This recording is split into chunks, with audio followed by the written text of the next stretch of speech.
Good morning. Today on Spotlight, the race to find a vaccine cure for COVID-19. Michigan-educated experts are determined to play a key role in that medical quest for today and in the future. Our guests, ALBION College President Dr. Maury Ditzler and Dr. James Wilson, Director of the Gene Therapy Program at the University of Pennsylvania in Philadelphia. And later on our Sunday morning program, Dan Koropkin, the legal eagle of Michigan's leading civil liberties organization. He'll tell us how COVID-19 has impacted our legal system. It's Sunday, May the 3rd. I'm Chuck Stokes, and this is Spotlight.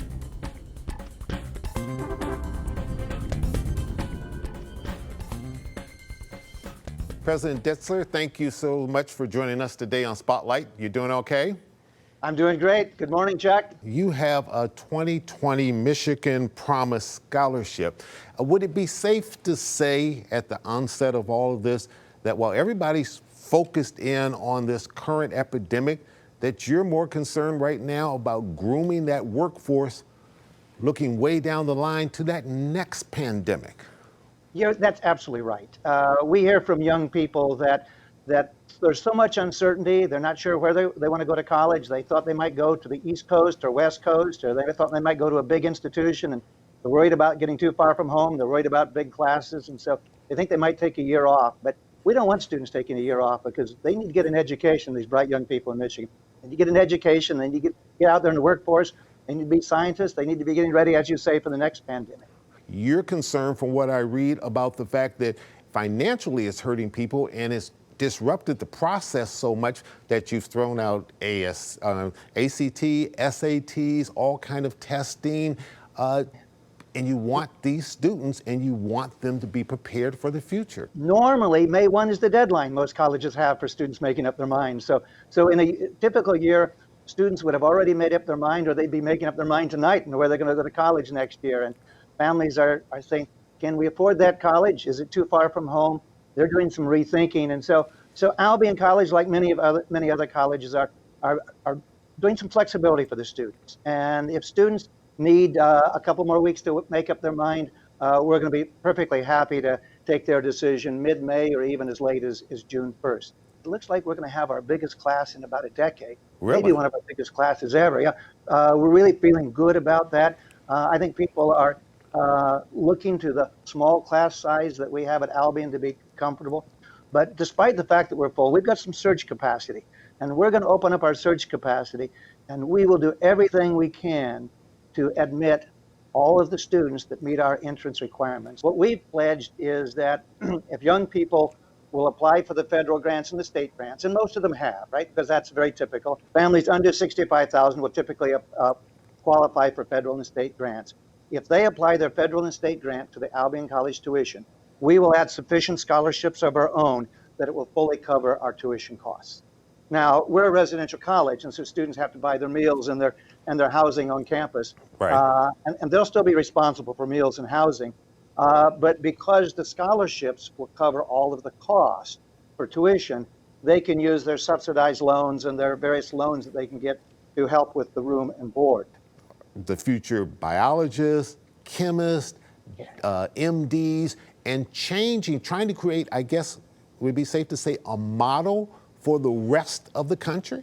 You're absolutely right. And the only little tweak we put on that is to say, we've always believed that biology and medicine and chemistry are part of the liberal arts. Liberal arts is really learning how to think and solve problems. And sometimes we think of scientists and engineers as people that just plug numbers into formulas and run computers. But really the best scientists, the best biologists, the best doctors are good thinkers. And so we've always said a good liberal arts background is great for medicine. What we've committed to doing is to create a pre-med curriculum that's focused on what medical schools are doing right now, to give a better preparation, to upgrade that. And that came just at the right time, because we were about a year and a half into that preparation when the pandemic came along. And it was a great inspiration to our faculty who said, there's going to be young people who didn't think about medicine in the past, or they didn't think about public health, or they didn't think about modeling for medicine. And suddenly they're excited about that, and they're going to be looking for a college to attend, and they're going to be looking for a really top-notch college, but one that focuses on the pandemic issues. we're nimble, we're small, we can turn on a dime, and we've got a team of faculty that's working almost round the clock to be ready in August to have some really good new programs for the pandemic. Quick final question. Who's coming on board next? I know that they've selected the next president. Absolutely. Dr. Matthew Johnson, coming to us from Brown University, has got some really good credentials. One of his credentials is in community planning, urban development. That's been an exciting project for us at Albion College, because we're located in Albion, Michigan, in an old steel town. And Michigan has to figure out what its old steel towns are going to do in the next industry or the next commerce. And we've been working with our town to make this a really fun place to live. We believe that if our faculty live 5 minutes from campus, they'll spend more time with our students. If they spend more time with our students will get a better education. So we're really excited about rebuilding this town. And our new president has a passion for that, and he has lots of experience. Dr. Ditzer, thank you so much for joining us, and best of luck in retirement. Thank you very much. And when Spotlight returns, we'll talk to the Michigan-trained man tapped by the government to head up a team of medical experts to find a cure for this deadly virus. We'll be right back.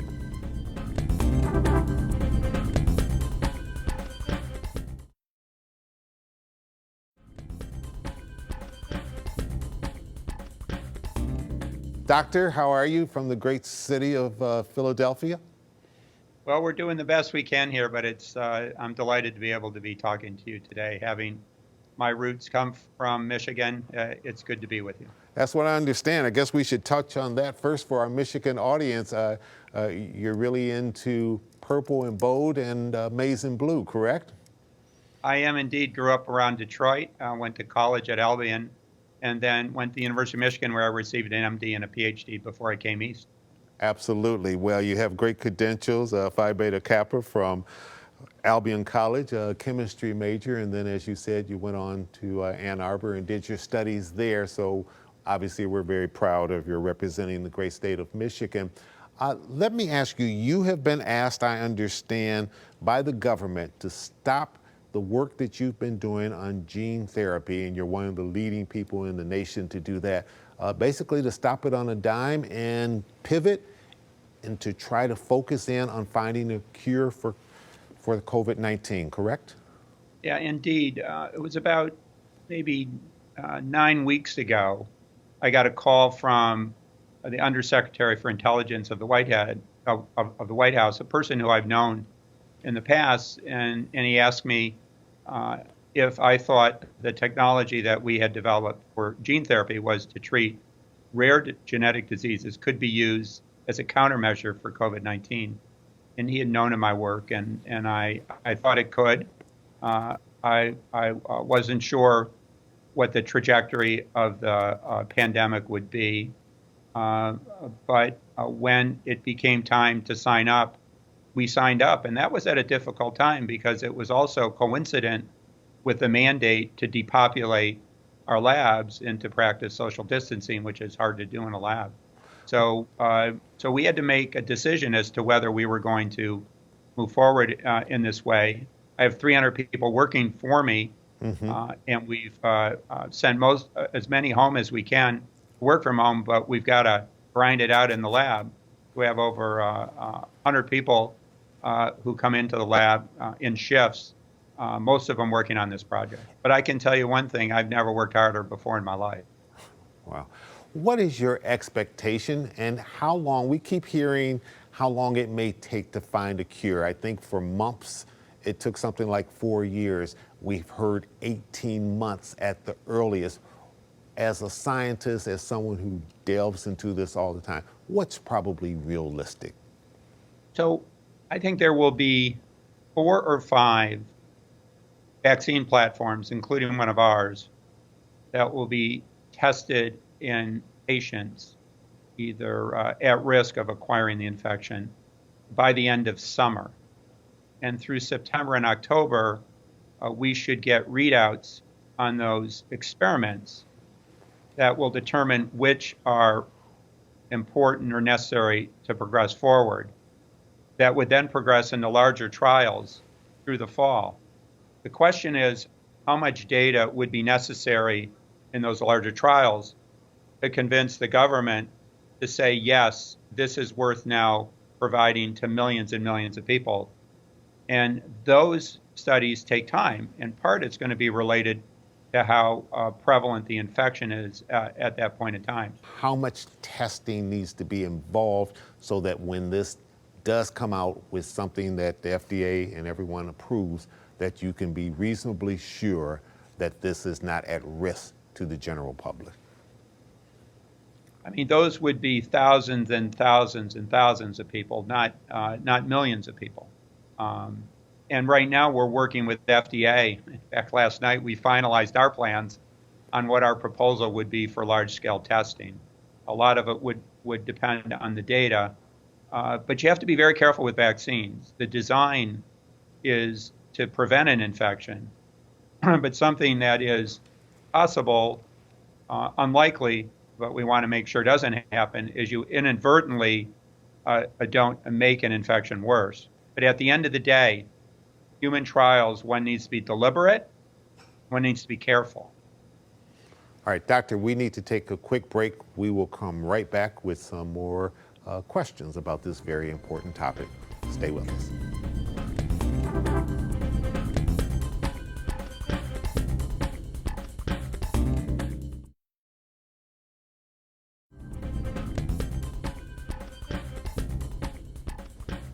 Dr. Wilson, how much, for lack of words, how much political pressure is on you and these other scientists around the country? Or is there not political pressure? You said you got a call from someone from the government, and people are obviously very concerned. People are out of work, record unemployment.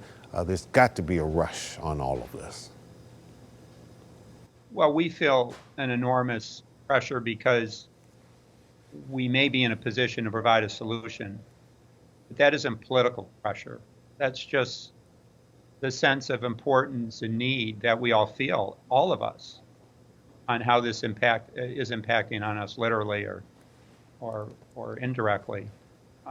So I haven't felt more energized, more excited, more committed, and members of our team. I have not seen the team come together before like this, but it's not political pressure. How much sharing goes on within the scientific community for something like this? We've heard that Oxford over in England may be close to finding some type of cure. I live in the world of the academy at the University of Pennsylvania, and it's a very competitive environment. The pharmaceutical industry, enormously competitive. I have never seen a time in my entire career where people have put all that aside and just are sharing information and working together. For us to negotiate a contract to share information between two groups with attorneys may take a month. It happens in a day. Sometimes we just share and then we tell the attorneys. You're a 1977 graduate of Albion College. Your wife, I believe, graduated in 1979. There's an institute that the two of you started there. You donated $5.1 million, if my figures are correct, to start the Lisa and James Wilson Institute of Medicine there. Why did you do that, and what is your hope? We, Lisa and I, looked around to various institutions that we could potentially encourage to create a unique, transformative curriculum that would better enable our students who are interested in medicine become leaders. And as we looked around, it turned out that the institution we felt was the most likely to succeed in this was Albion College. Why? Committed to education, small institution, they're agile, and they are hungry to become leaders and to make a difference. And we felt this was the time. We had the right leadership. We made the contribution, began to work with the faculty, and I have been so proud of the way the institution has rallied around this to try to prepare an experience for our students that would best prepare them to become leaders in biomedical research in the practice of medicine. Dr. James Wilson, thank you so much for joining us today on Spotlight. It's a pleasure having you, and hopefully you'll be able to get back to Michigan pretty soon and enjoy some of your roots here at Albion College and the University of Michigan. Thank you so much, and good luck on all your hard work there in Philadelphia. Thank you for having me. It's been delightful to talk to you, and wish you all well back at home as well. Thank you so much. It's been our pleasure. And when we come back, joining me will be Dan Koropkin, Legal Director of the ACLU of Michigan.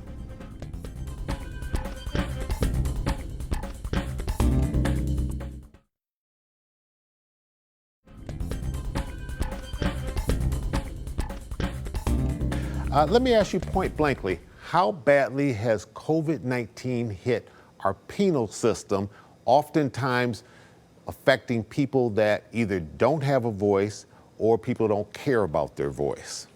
Yeah, I think that's absolutely the key, Chuck. You know, in close quarters, we know that COVID-19 is spreads like wildfire. And we know that if there's one place where people can't do social distancing and they can't maintain real strict standards of hygiene, it's in our jails and prisons and detention facilities. And so we have a crisis now with serious diagnoses and illnesses, and now, unfortunately, many, many deaths in our jails and prisons. You've set your target particularly on Oakland County. Why so, and what results have you seen? Oakland County Jail is the second largest jail in the state, and although they have made some releases, they have not gone nearly far enough. And what we know now is that there's an actual outbreak of the coronavirus in the Oakland County Jail. And so we're doing everything we can to make sure that people who can be safely and swiftly released so that they can go on home confinement or quarantine at home can do so. Unfortunately, we're met with strict, fierce resistance from local officials there, but we're doing our best.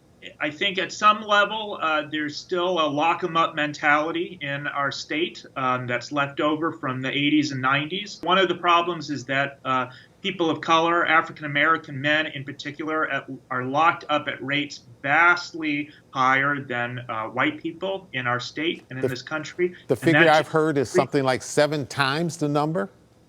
7 times the number of the percentage of people who are African American are locked up than white people.